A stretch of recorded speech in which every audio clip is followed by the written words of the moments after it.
இப்ப எங்க பார்த்தாலும் யுத்த செய்திகளா நம்ம பார்த்துட்டு இருக்கோம், கேட்டுட்டு இருக்கோம். பைபிள்ல ஆண்டவராகிய இயேசு கிறிஸ்து சொல்லியிருக்காங்க.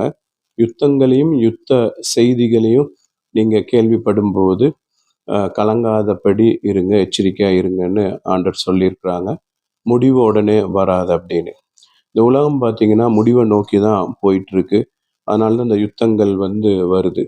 ஏன் ஆண்டவர் இந்த தருணத்தில உங்களோட பேசிட்டு இருக்காங்கன்னா, நாங்க இந்த உலகத்துல ரொம்ப நாள் வாழப் போறதில்ல.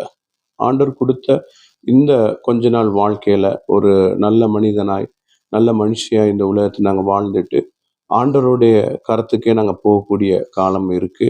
அங்க போய் அவரோட நாங்க நிரந்தரமா வாழ்வோம். வாழப்போற இந்த கொஞ்ச நாள்ல வெறுப்பு, போட்டி, பொறாமைகள், எரிச்சல்கள் எங்களுக்குள்ள இருக்கு. அதுலேருந்து வெளிவர்றதுக்காக தான் ஆண்டவர் இந்த செய்திகள் எல்லாத்தையுமே அனுமதிக்கிறாங்க. எங்களுக்குள்ள ஒரு நல்ல மனமாற்றம் தேவை. பாருங்க, யுத்தம் எங்கேயோ நடக்குதுன்னு நெனைச்சோம். ஆனா, அதோடைய பிரச்சனைகள் எங்களுக்கு பிரதிபலிக்குது. இன்னைக்கு கேஸ் இல்ல, பெட்ரோல் எல்லா விலைவாசியும் ஜாஸ்தி ஆயிட்டு இருக்கு. ஆ நெறைய கஷ்டங்கள், துன்பங்கள்ல நோக்கி இந்த உலகம் போயிட்டுருக்கு. நெறைய பேர் குடிக்க தண்ணி கூட இல்ல. கரண்ட் இல்ல, அந்த மாரி இருக்கிறாங்க. இதெல்லாம் எதுக்குன்னா, ஆ ஒருத்தர் ஒருத்தர் மனம் விட்டு, ஒருத்தர் ஒருத்தர் கடவுளுக்காக வாழணும். விட்டு குடுத்து வாழணும். இத தான் கடவுள் எங்களுக்கு உணர்த்துறாங்க.